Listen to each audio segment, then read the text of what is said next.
Nell'ultimo decennio, i 5 anni più caldi della storia. È questo uno dei temi proposti oggi dal Gazzettino di Belluno, che fa riferimento ai dati dell'ARPAV. Nel 2023 1,5 gradi in più rispetto alla media. Si è ripetuto il record del 2022. Le anomalie principali registrate nell'anno: 16,9 gradi a Malgacciapela in febbraio e poi il rovescio che si è verificato il 28 maggio, nell'ambito di un anno che appunto è stato tra i più caldi della storia in provincia di Belluno. Ma andiamo sulla prima pagina del Gazzettino di Belluno di quest'oggi. In questo caso il titolo principale riguarda una nuova iniziativa dell'Us Dolomiti, un team rosa per donne violentate. L'ULS istituisce una squadra fra medicina legale e pronto soccorso per aiutare subito le vittime di maltrattamenti. E il tema viene riproposto in pagina 3, emergenza codice rosso, una squadra per le donne. L'equipe, composta da infermiere e medici legali, è stata presentata ieri all'ospedale Santa Maria del Prato di Fieltre, dove opererà in sinergia con il pronto soccorso. Un altro dei temi approfonditi quest'oggi dal Gazzettino di Belluno è quello relativo alla scomparsa, alla morte di Livio Gallio, protagonista nel calcio e nel lavoro in provincia di Belluno, direttore della Fener e in prima fila nello sport. I suoi funerali saranno martedì a Sedico, e una pagina è dedicata a presentare la figura di questo personaggio con il titolo Addio Livio Gallio, vero protagonista della vita bellunese. Morto al termine di una lunga malattia, un uomo speciale per carattere e carriera. Aveva 68 anni, ha lasciato il segno nel calcio e come direttore della Fener. Ma andiamo avanti, sempre sulle pagine del Gazzettino di Belluno. Fondi per sostenere sport, cultura e turismo. Siamo nella città capoluogo. L'amministrazione di Belluno aveva in cassa un budget di 44.000 euro che sono stati suddivisi tra le varie associazioni del territorio. Mazzoccoli, Luciani e Addamiano hanno favorito le società minori. Lì anche pochi soldi fanno la differenza. Importante essere vicini alle realtà che si occupano dei nostri giovani e della promozione della città. Questa è la sottolineatura dell'amministrazione comunale.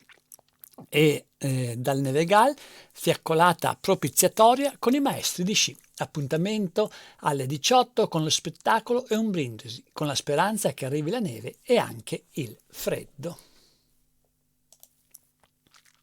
Ed eccoci alla pagina di Feltre. Abbiamo ritessuto rapporti che erano da tempo incrinati. Questa una delle sottolineature della sindaca Viviana Fusaro, che ieri con gli assessori ha fatto il classico punto di fine anno. L'assessore ai lavori pubblici Andrea Bona: ci sono 85 cantieri, grandi e piccoli, che sono in corso. Tra le priorità c'è l'ospedale che dobbiamo potenziare. E poi ancora la sindaca Fusaro: se mi dovessi dare un voto mi darei dal 6 al 7. Cambiamo zona, siamo sempre nel Feltrino ma a Sovramonte. Velox attivo, gli incassi per le multe salgono da 500 euro a 400.000. Anche questo comune di Sovramonte avrà la sua miniera, per così dire, nel dispositivo sulla statale 50, autorizzato, sarà attivo nel 2024. E il Feltrino diventa terreno minato, così scrive il Gazzettino, per gli automobilisti, ma Alt Velox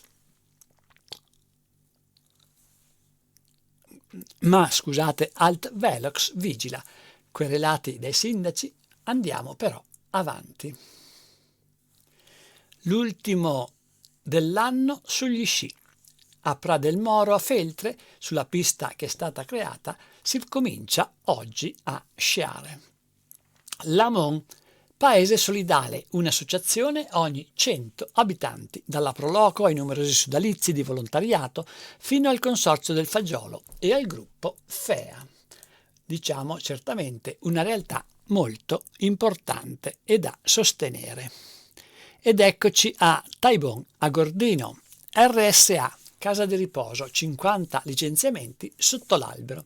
La Onlus, diretta da Bruno Bulff, ha comunicato la cessazione del rapporto a partire dal 31 gennaio del 2024. Ancora incerto il futuro del personale. Tra le ipotesi sembra quasi certa l'entrata nella gestione della municipalizzata Asca. Il sindacalista Andrea Fiocco, troppe incertezze ai dipendenti e agli ospiti, ancora nessuna notizia. E da Taibon passiamo a Ponte nelle Alpi, che ha riconosciuto i cittadini meritevoli. E poi in Alpago, Consiglio Comunale dei Giovani, palestra di democrazia. Andrea Benedetti, il primo cittadino che alle urne ha battuto ben 5 coetanei nel nuovo Consiglio Comunale dei Ragazzi. Ed eccoci a Cortina d'Ampezzo. Nuova piscina, ancora nessuna data. Chiuso dal 2012, l'impianto di Guarnier aspetta ormai da anni di essere rifatto.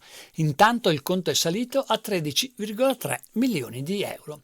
L'opera era passata di competenza del commissario per i mondiali, ma alla fine è tornata in capo alla amministrazione comunale.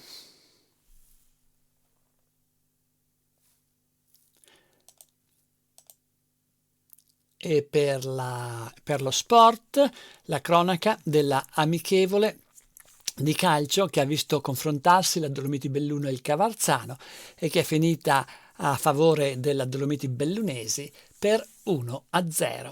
E poi la segnalazione che anche sciatori bellunesi prenderanno parte al Tour de Ski in partenza oggi. Comarella, De Martin e Barp. Ma dal Gazzettino di Belluno passiamo al Corriere delle Alpi, che in prima pagina riporta anche varie segnalazioni di notizie bellunesi, tra le quali quella relativa alla pista da bob di Cortina per le Olimpiadi 2026. Pista da bob light a Cortina, ora c'è il bando per cominciare. Rispettati i tempi, da ieri c'è il bando di gara per la nuova pista. L'importo è di 81 milioni e 600 mila euro. E il tema viene poi approfondito a pagina 9 del Corriere delle Alpi. Pista da bob light a Cortina, ecco il nuovo bando, offerte fino al 18 gennaio. I cantieri dureranno 625 giorni. Dopo i giochi ci saranno altri 2 mesi di lavoro. Ora parola alla fondazione, che si riunirà il giorno dopo la chiusura dell'avviso. Ma andiamo avanti sulle pagine del Corriere delle Alpi per arrivare a quelle relative alla provincia di Belluno, che si aprono con la notizia della nuova iniziativa dell'Us Dolomiti, educazione affettiva, l'Us nelle scuole, una rete di servizi per aiutare i giovani. A disposizione psicologi, educatori, pedagogisti e ginecologi, per gli adolescenti anche sportelli di ascolto e 2 consultori. Questo un modo per contribuire a dire basta alle violenze. Addio a Livio Gallio, dirigente e uomo di calcio. Sotto la sua direzione il boom di Feiner. Aveva 68 anni ed era nato a Pedavena. Calciatore e allenatore, aveva creduto da subito nella Dolomiti Bellunesi. Vi ricordo anche del presidente della provincia Padrin, con Livio parlavamo la stessa lingua, e poi della presidente degli industriali bellunesi Berton ha fatto la differenza per la nostra società di servizi, la Feiner. Siamo sempre sul Corriere delle Alpi e parliamo ora di Longarone Fiere. 4 soci forti e nuove strategie per risollevarla. Entro giugno il bilancio dovrà essere inutile, pena la chiusura. Il presidente Dalfarra spiega tutte le linee di intervento. E poi una dichiarazione del sindaco di Belluno, Oscar De Pellegrin. Dal disegno di legge relativo alla montagna può arrivare una svolta decisiva. Questo l'auspicio espresso per il prossimo anno da parte del primo cittadino di Belluno, che spera in una veloce approvazione di questa nuova normativa. Si saluta il 2023. Si brinda al 2024, feste in piazza a Pieve e Falcade. Sul Nevegal, al Baywatch a Santa Croce e alla Cartiera di Vas, le altre idee per accogliere il nuovo anno. Come avete capito, si tratta di una rassegna delle iniziative che vengono proposte per la conclusione dell'anno. Dai ristoranti agli alberghi, anche Cortina è pronta a festeggiare. C'è chi offre un cenone a menu fisso e chi preferisce lasciare libera scelta ai clienti. GAL Prealpi, budget di 5 milioni, aiuti a famiglie e nuovi negozi, previsti contributi per potenziare i servizi a partire da asili nido e dopo scuola, agli esercizi di vicinato fino a 12.000 euro, fondi alle piccole aziende agricole. Questi i programmi messi in campo. Ed eccoci a Feltre, pensilina in stazione e accessi a Villa Paiera. Ecco i dossier sul tavolo per il nuovo anno per l'amministrazione comunale feltrina. Firmata la convenzione con ANAS e Veneto Strade per riordinare le competenze sulla viabilità in zona industriale. Curto soddisfatto del Natale, ora c'è dialogo con i negozi. Sono 105 le attività che hanno partecipato al finanziamento delle manifestazioni. Una bella partecipazione. Rifiuti e Casa dell'Agricoltura infiammano il Consiglio Comunale di Lamon. Largo contesta le bollette salate di Valpe per i villeggianti per la raccolta dei rifiuti, ma Cagnan agevolati i residenti. Questa la risposta. E da Lamon andiamo al comune di Fonzaso, sì al progetto del co-housing per anziani e donne in difficoltà. E a Cesio Maggiore l'edicolante va in pensione, anni che porterò nel cuore, sottolinea Elsa Zandomeneghi, titolare dell'edicola di Cesio Maggiore. Sospirolo, piano protezione civile in stand-by, da rivalutare le aree di attesa. Il consigliere Troian, approfittiamo del mese in più concesso al Consiglio per fare le modifiche. E a Limana, focus sulla gestione finanziaria e poi il via libera al bilancio da parte del Consiglio Comunale. Franco e Bianca salutano con una festa. Dietro al banco, 43 anni, grazie a tutti. Si tratta di una cronaca che viene da Ponte nelle Alpi. Chiude domani infatti lo storico Market Ardivel in viale Dolomiti. L'attività fu aperta nel 1952 e ha resistito anche nei momenti più difficili, compresa la rapina a mano armata del 2022. E ci sono anche 2 foto a testimonianza del brindisi che è stato fatto in vista della chiusura. E sempre da Ponte nelle Alpi, premiati in comune i cittadini più meritevoli dell'anno che sta finendo. Sono stati gli sportivi al solito a fare la parte del leone e poi le quarte della Boito che hanno scritto la canzone che sarà musicata da Albano. Variante: la VIA, la valutazione di impatto ambientale, licenzia il progetto ANAS. Se i prossimi adempimenti fileranno lisci, i cantieri di Longarone saranno aperti in estate. Prima dei giochi si arriverà da Pian di Vedoia fino alla fiera. Ci sono 6 prescrizioni sul transito dei viadotti in aree di particolare interesse ambientale, ma diciamo che la progettazione dell'opera, della variante di Longarone, ha fatto un altro importante passo avanti.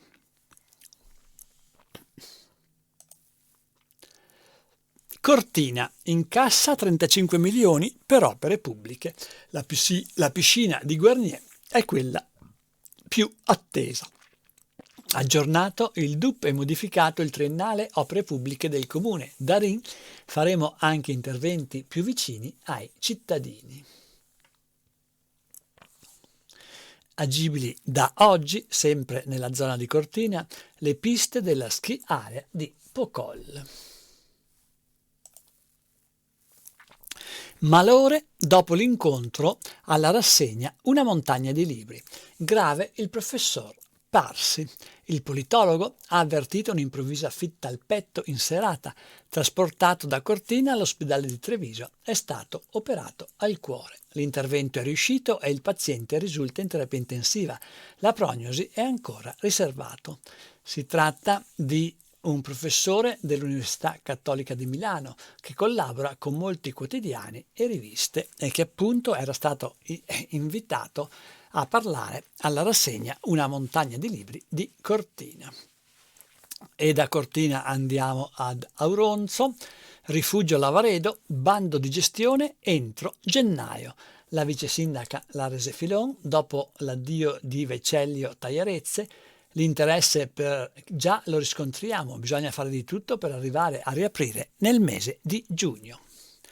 E a Calalzo torna il presepe vivente lungo le vie del paese, nel pomeriggio dalle 15, con messa poi alle ore 18:30.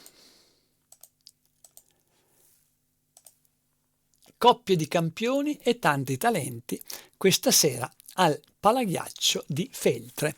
Appuntamento alle ore 20 per la prima edizione dell'Holiday on Ice. In azione nomi del calibro di Conti e Macì, Caldara e Maglio. E per lo sport, i 2 gol di De Bortoli fanno volare lo Zoldo di hockey su ghiaccio femminile. Le ragazze di Meneghetti superano il quotato Piemont, quinta vittoria della stagione. La classifica ora sorride. Si chiude qui questa edizione della rassegna stampa. A tutti voi il più cordiale a risentirci.